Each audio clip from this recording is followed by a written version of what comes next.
All right, y'all, stick with me through the end of this video because it's going to get ugly. All right, let's talk about this this volcanic eruption, this explosion, underwater explosion that happened in Tonga here, about a week ago. Scientists are saying that it's the biggest explosion anyone's ever seen.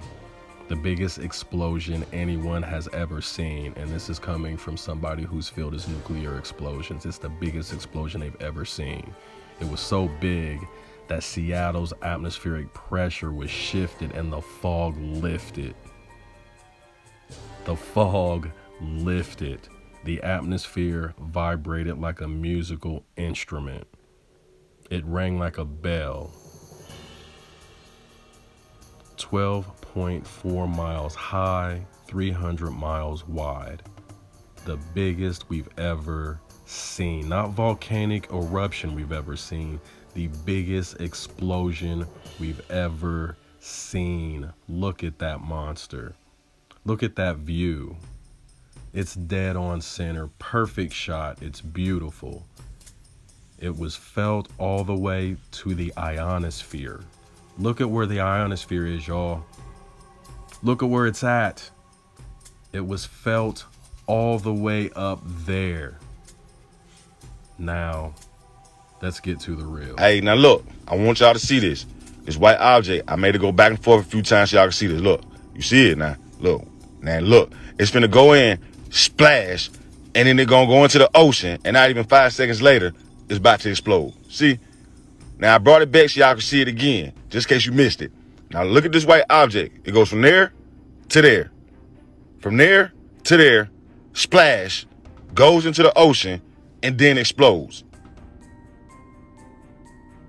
See what I'm talking about? So something ain't right. You know, so somebody did it to these folks. Look at that white object. I'm telling y'all, man. Check all of them out. Oh, fuck! Holy shit! Money. Satu. Yapura money. Fuck!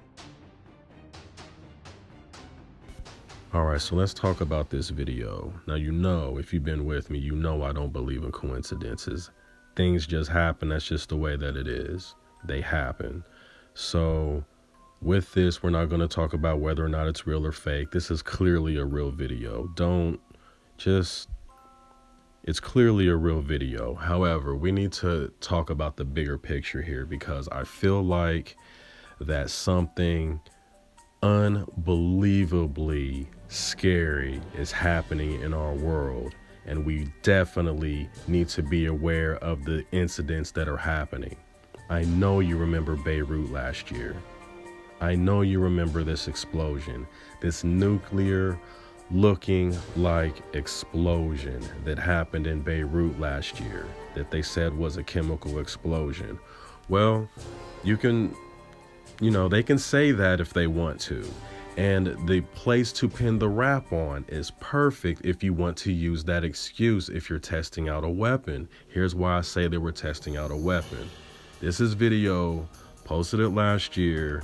Of course, the word is it was fake. It was, that didn't really happen, blah, blah, blah, blah, blah.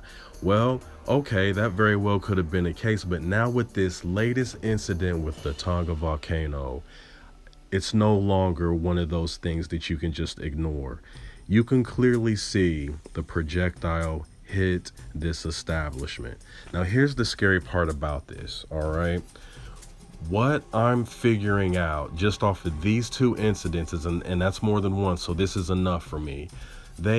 Somebody out there in the world has figured out how to create an explosion that is just as dangerous as a nuclear explosion as far as the impact that it has at that moment. But somehow they have managed to take the radiation out of this. And the reason why I say that is because that explosion that happened in Beirut, that was a nuclear bomb. Period. It was a nuclear explosion with no radiation fallout. So how are they doing this? And now with this one right here, another piece of evidence that clearly, now this one they are saying is the biggest that has ever happened. This is a nuclear bomb without the nuclear fallout. Now, For you to think that in 70 years, going on, well, really 80, going on 80, almost 90 years since the nuclear bomb, if you're trying to tell me that they haven't figured out, our scientists have not figured out how to duplicate that without the fallout, you're not giving anybody enough credit. And another thing, look at this camera placement. This is an explosion.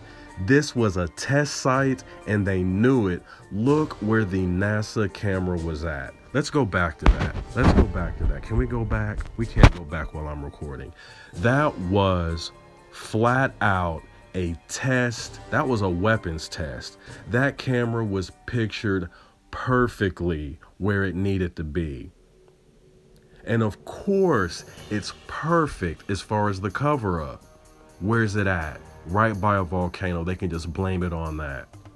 Somebody out there is weapons testing. We should all be worried.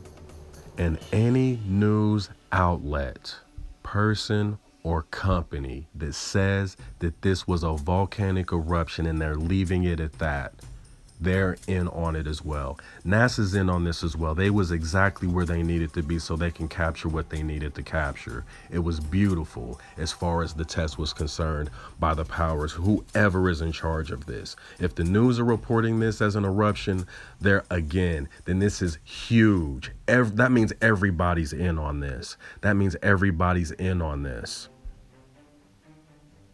We should all be worried about what we have seen in the last 2 years. It's astonishing. Let me know what you think, as usual.